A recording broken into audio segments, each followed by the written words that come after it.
సామెతల గ్రంథము 16వ అధ్యాయము 32వ వచనాన్ని నేను చదువుతున్నాను. పరాక్రమశాలి కంటే దీర్ఘశాంతము గలవాడు శ్రేష్ఠుడు, పట్టణము పట్టుకొని వాడి కంటే తన మనస్సును స్వాధీనపరుచుకునివాడు శ్రేష్ఠుడు. ఈ మాటను మనం ధ్యానం చేద్దాం. మరి గొప్ప పరాక్రమశాలి కంటే దీర్ఘశాంతము గలవాడు శ్రేష్ఠుడు అనేటువంటి మాట రాయబడి ఉంది. అంటే ఎంత పరాక్రమశాలి అయినా, ఎంత గొప్పవాడైనా, ఎంత బలాఢ్యుడైనా, ఎంత బలవంతుడైనా దీర్ఘశాంతం ఉండాలంట వానికి. దీర్ఘశాంతం లేకపోతే వాడు వేస్టే అని అర్థం. ఎందుకని చాలా సందర్భాలలో మనం చాలామంది స్టోరీస్ చూస్తాం. వాళ్ళు చాలా క్యాపబుల్ పర్సన్స్ ఉంటారు, ఐఏఎస్లు ఉంటారు, ఐపీఎస్లు ఉంటారు, ఇంకా దేశాన్ని వేలేటువంటి అధ్యక్షుల్లా ఉంటారు. కానీ ఒక కోపం వచ్చినప్పుడు వాళ్ళు ప్రవర్తించే ఒక్క విధానాన్ని బట్టి వాళ్ళంతా డీఫేమ్ అయిపోతూ ఉంటారు. ఎందుకు అలా చేశారో తెలీదు. ఇప్పుడు ఈ మధ్యకాలంలో ఒకటి చర్చ జరుగుతుంది. ఆమె స్మిత అని ఒక ఆవిడ ఐఏఎస్ ఆఫీసర్ ఉంది. ఆమె కోపంతో అన్నదో తెలీదు, ఎందుకు అన్నదో తెలీదు. దివ్యాంగులు అంటే అది అవయవాలు సరిగా లేని వారి కొరకు ఆవిడేదో మాట్లాడింది. అంటే ఆ కోపం వచ్చి అన్నదో తెలీదు, మరి ఏ విధమైనటువంటి మాట ఆవిడ ఉపయోగించిందో తెలియదు. కానీ మొత్తము అంటే అంగవైకల్యం ఉన్నవారు మనుషులు కారా అని చెప్పి ఐఏఎస్లో వాళ్ళు ట్రైనీస్ అంటే ఎగ్జామ్ రాసినప్పుడు వాళ్ళ సెలక్షన్స్లో కొన్ని అవకతవకలు జరుగుతున్నాయి అన్నమాట ఈ మధ్యకాలంలో. కాబట్టి అటువంటి వారి గురించి మాట్లాడిన మాటల్లో ఆవిడేదో నోరు జారింది కోపం వచ్చి. అంటే ఇప్పుడు మొత్తం ఆవిడకి ఎంత ఇన్ఫ్లుయెన్స్ ఉందంటే అసలు ఆమెను చూస్తేనే చాలా అందమైనటువంటి ఐఏఎస్ ఆఫీసర్ అనమాట ఆవిడ. చాలా ముచ్చటేస్తుంది చూసినప్పుడు, చాలామందికి ఇష్టము, చాలామంది ఫ్యాన్స్ ఆవిడకి, ఇలాంటి ఫాలోయింగ్ ఉంది. ఇప్పుడు ఆవిడని ఇమీడియట్గా రిజైన్ చేసి దిగిపోమని చాలా నీచంగా మీలాగా మేకప్ వేసుకోవడం మాకు రాదు అనేంత స్టేజ్లోనికి మొత్తం చర్చ జరిగిపోతూ ఉందన్నమాట. ఎందుకని ఒక మాట జారడం ద్వారా. అంటే ఆవిడ ఎంత చదివితే ఆ రేంజ్కి వెళతారు.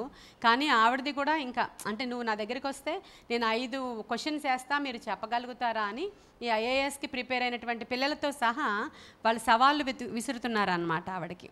అంటే అక్కడ ఏం జరిగిందో మనకు తెలియదు. కానీ అంటే నేను ఎందుకు చెప్తున్నానంటే ఐఏఎస్ అవ్వచ్చు, ఐపీఎస్ అవ్వచ్చు, పట్టణాన్ని ఏలేవాళ్ళు, దేశాన్ని ఏలేవాళ్ళు కావచ్చు, వాళ్ళు చాలా టాలెంటెడ్ అవ్వచ్చు, పరాక్రమశాలులు అవ్వచ్చు వాళ్ళ ఫీల్డ్స్లో. కానీ దీర్ఘశాంతము లేనప్పుడు కోపంతో మాట్లాడేటువంటి ఒక్క మాట ఏం చేస్తుందంటే మొత్తం వాళ్ళకు ఉన్నటువంటి ఇన్ఫ్లుయెన్స్ అంతటిని కూడా నేలన పడవేస్తుంది. అందుకే సామెతల గ్రంథకర్త చెప్తున్నాడు అనమాట, నువ్వెంతటి పరాక్రమశాలివైనా, ఎంతటి యోధుడవైనా, ఎంతటి వీరుడవైనా నీకేం చేయాలి, నీకేముండాలి, దీర్ఘశాంతం ఉండాలి. అంటే దానికి ఆపోజిట్ వర్డ్ ఏంటి? కోపము, షార్ట్ టెంపర్ అనుకోండి మీరు.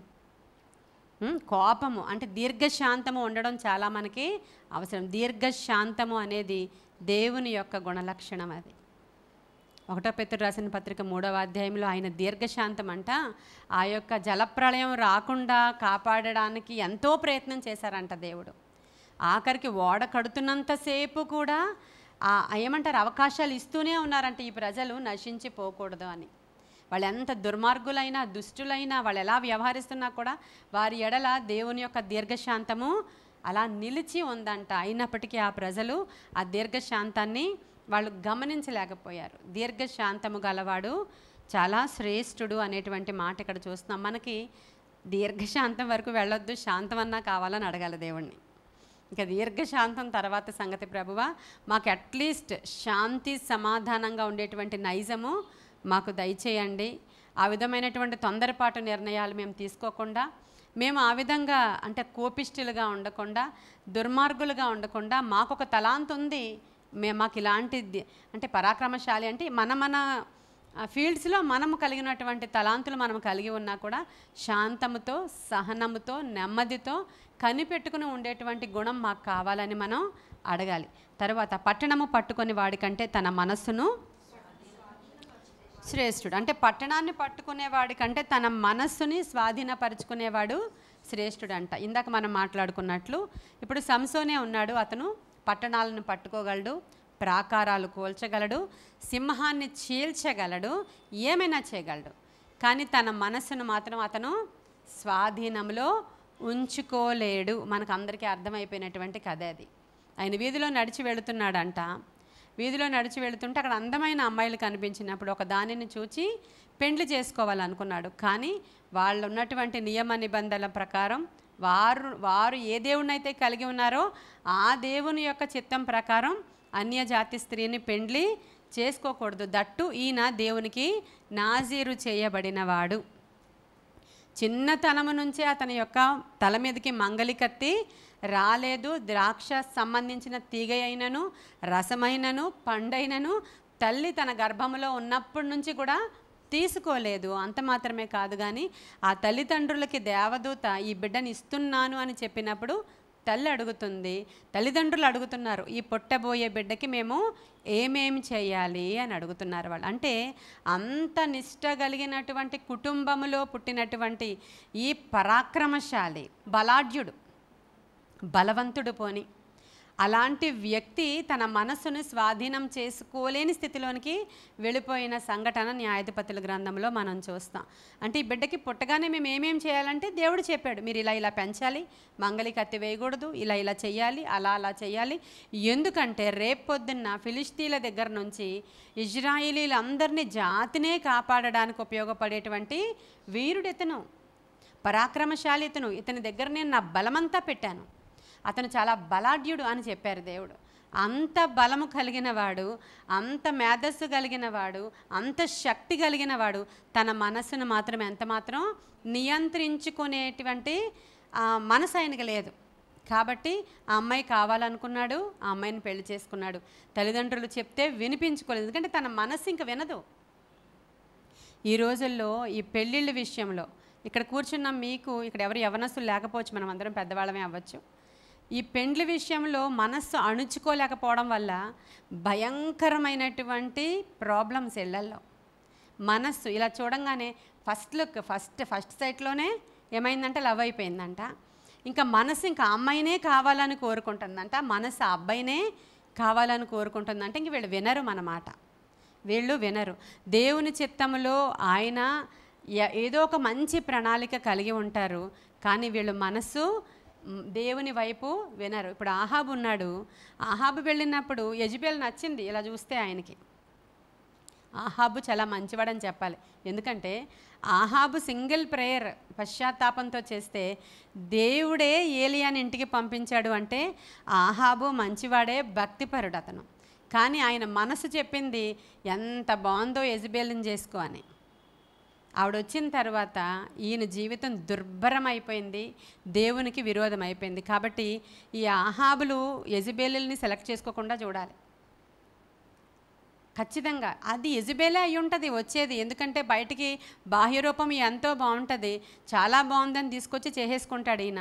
ఇంటికి వచ్చిన దగ్గర నుంచి ఆవిడ అసలు ఈయన ప్రణాళిక అంతటికీ కూడా అడ్డొచ్చేస్తుంది. ఇలా ఎన్ని కుటుంబాలు ఉన్నాయంటే, ఇప్పుడు ఎందుకు ఇన్ని విడాకులు, ఇప్పుడు ఎందుకు ఇన్ని గొడవలు, ఎందుకు ఇన్ని మర్డర్స్, ఎందుకు ఇంత అక్రమ సంబంధాలు, ఎందుకు ఇంత భయంకరమైనటువంటి విషయాలు జరుగుతున్నాయంటే వారి మనసులను వాళ్ళు నిలుపుకోలేకపోయారు, వారు మనసులను వాళ్ళు స్వాధీనంలో ఉంచుకోలేకపోయారు. ప్రభా, నా మనసుకు నచ్చిన అమ్మాయి కాదు, నీ చిత్తానుసారమైనటువంటి అమ్మాయి, నా మనసుకు నచ్చిన అబ్బాయి కాదు, నీ చిత్తానుసారమైన అబ్బాయి అని మనస్సు నిలుపుకొని దేవుని సన్నిధిలో కనిపెట్టి మరి ఇస్సాకు ప్రార్థన చేసుకున్నట్లుగా ప్రార్థన చేసుకుంటే అప్పుడు దేవుని చిత్తానుసారమైనటువంటి కుమార్తెను అక్కడికి, లేదంటే కుమారుణ్ణి అక్కడికి తీసుకొస్తారండి. అంటే కేవలం వివాహ విషయంలోనే కాదు, మనం ఒక ఇల్లు కొనుక్కోవడం విషయంలో, ఒక వెహికల్ కొనుక్కోవడం విషయంలో, ఒక బంగారం కొనుక్కోవడం విషయంలో, ఏదో ఒక వస్తువు కొనుక్కోవడం విషయంలో కూడా అది మన మనసుకి సంబంధించిందే, అది మన మనసుకి నచ్చింది అది. కానీ దానిని నియంత్రించుకొని అసలు మన కెపాసిటీయా కాదా, మనం అది తీసుకోవడం ద్వారా రేపొద్దున ఏమైనా శోధన మన ఇంట్లోకి వస్తుందా, మనం ప్రశాంతంగా బ్రతకగలుగుతామా లేదా, అసలు ప్రశాంతంగా జీవించగలుగుతామనే ఆలోచన వారు ఆలోచించట్లేదు. వారి మనస్సుకి తోచింది వాళ్ళు చేసేస్తున్నారు, వాళ్ళ మనసుకి నచ్చింది వాళ్ళు కొనేసుకుంటున్నారు. వాళ్ళ మనస్సు ఏంటి చెప్తే అది, అంటే వాళ్ళ మనస్సును నియంత్రించుకునే శక్తి వాళ్ళకి లేదు, మనస్సును స్వాధీనపరుచుకోలేని వాళ్ళు పట్టణాన్ని పట్టుకునే వానికంటే వాడి మనస్సును స్వాధీనపరుచుకునేవాడే శ్రేష్ఠుడు అని చెప్తున్నారు ఇక్కడ. కాబట్టి ఎన్ని విషయాల గురించి మనం మాట్లాడుకున్నా ఇక్కడ కూర్చున్న మనమైతే మన మనస్సులను మన స్వాధీనంలో ఉంచుకున్న వారముగా ఉండాలి. ప్రతి క్రైస్తవులు కూడా మనసును నియంత్రించుకోవాలి.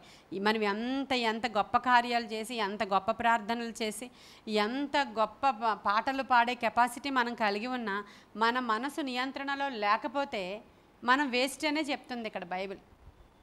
ఈ సామెతల గ్రంథకర్త ఆ విధంగా చెప్తున్నాడు, మన మనస్సుని నియంత్రించుకునే వారమై ఉండాలి. బిలాం అనే ప్రవక్త ఉన్నాడు, చాలా గొప్ప ప్రవక్త. అతను నోటితో ఏమైనా ప్రవచించాడంటే అలా యాజ్ ఇట్ ఈస్ జరుగుతుంది.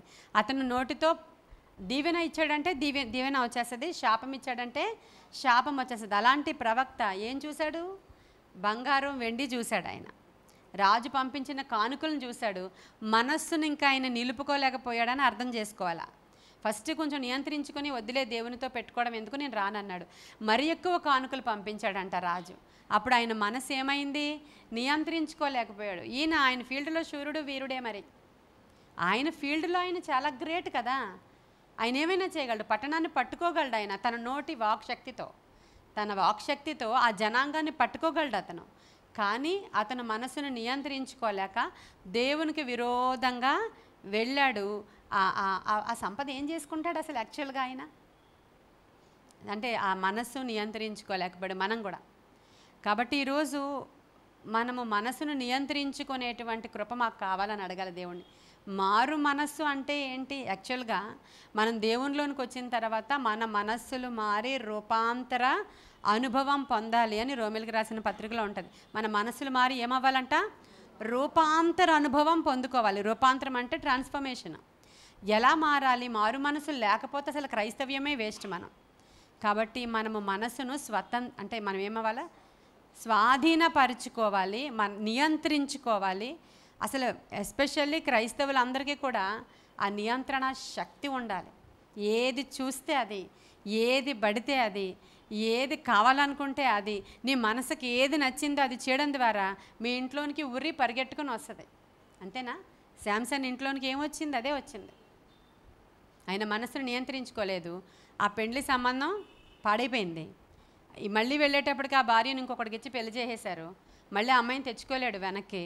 అందుకని చెప్పి ఇంట్లో తిన్నగా ఉన్నాడా? మళ్ళీ వెళ్ళాడు. ఎక్కడికి వెళ్ళాడు?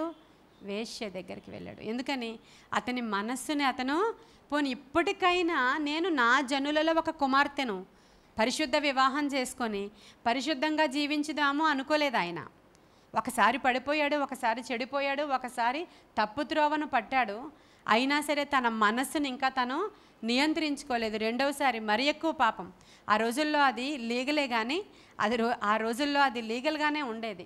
అయినప్పటికీ కూడా ఈ పరిశుద్ధుడికి అది తగదు. ఈ పరిశుద్ధుడికి అది తగదు. అనేకులు చేస్తున్నారు కదా, అన్యజనులు చేస్తున్నారు కదా, వాళ్ళు అలా చేసుకున్నారు కదా, వీళ్ళు ఇలా వెళ్ళారు కదా, మనం కూడా చేద్దాం అనేది మనకి తగదు. వాళ్ళు అలా ఉన్నారు కదా, వీళ్ళు ఇలా ఉన్నారు కదా, వీళ్ళు అలా చేశారు కదా, మనం కూడా చేసుకుందాం అనేది తగదు.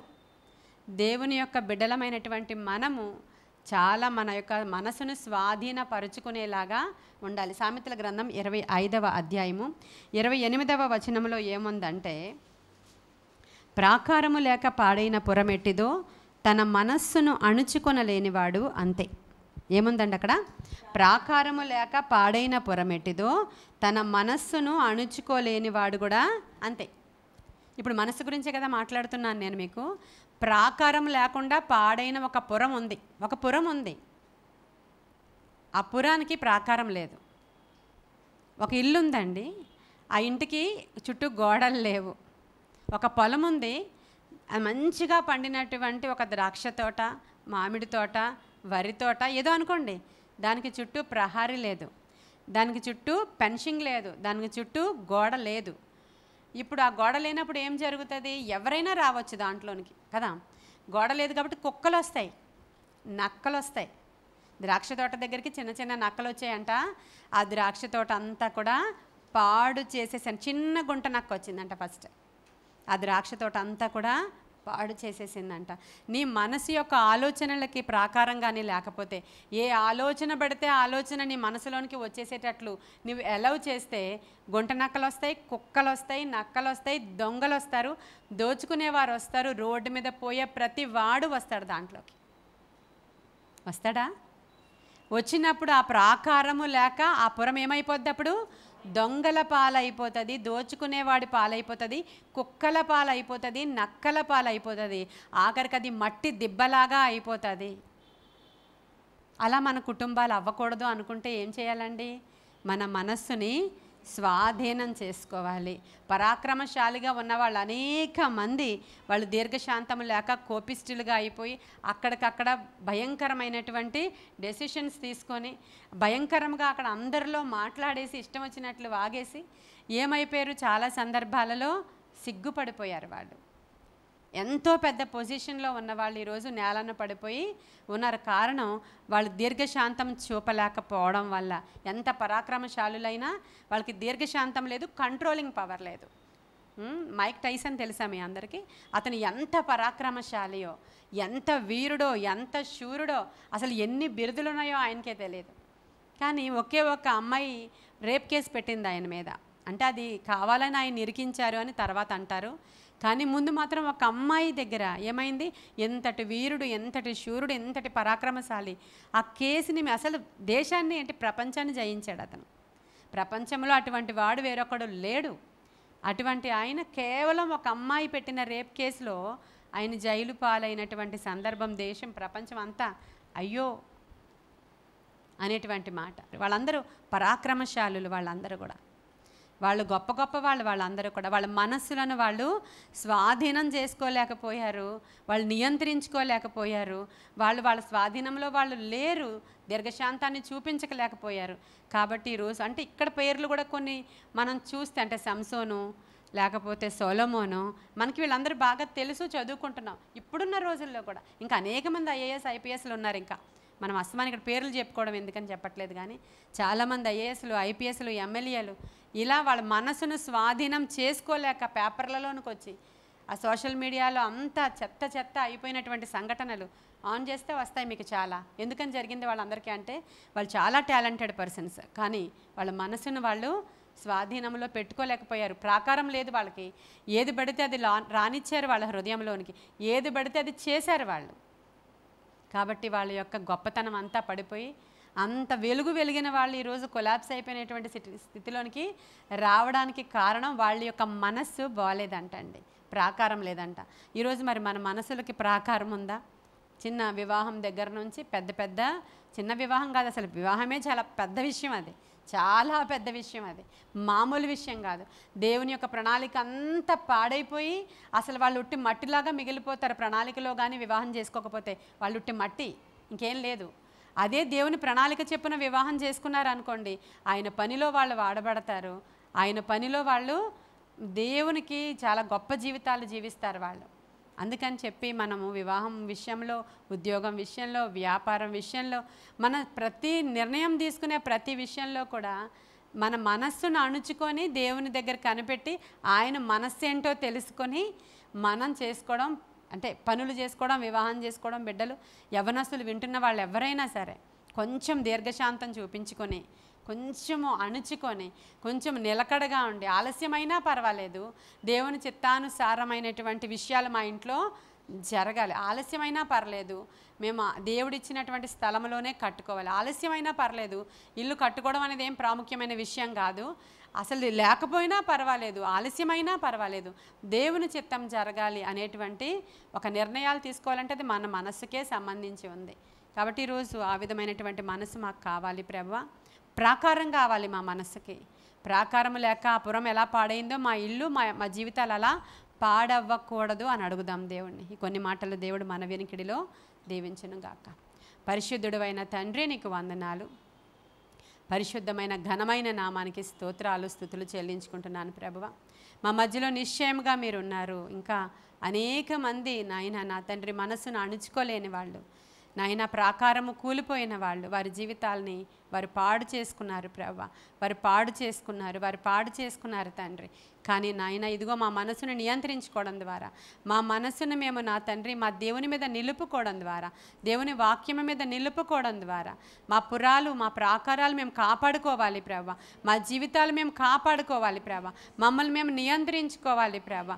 ఆత్మశక్తితో మేము నింపబడాలి దేవా. మాలో జీవము కలగాలి, ఇంకా బలమైన నీ సన్నిధి యొక్క కార్యాలు మా జీవితంలో జరగాలి ప్రభువా. మమ్మల్ని మేము నియంత్రించుకునే కృప మాకు కావాలి. ప్రియ పరిశుద్ధాత్ముడా, మీరే మాకు సహాయం చేయాలని మేము ఈరోజు కోరుకుంటున్నాం ప్రభా. ఆత్మకార్యాలు జరిగించమని, ఈ వాక్యం ఎవరికి అవసరమో వారి వద్దకు తీసుకుని వెళ్ళమని, నజరేయుడైనటువంటి యేసుక్రీస్తు వారి శ్రేష్ఠ నామంలో ఈ యొక్క ప్రార్థన, ఈ యొక్క చిన్న ధ్యానము, వాక్య ధ్యానము నాయన మా యొక్క వినికిడిలో దీవించి ఆశీర్వదించమని యేసయ్య నామంలో అడుగుచున్నాము తండ్రి. God bless you.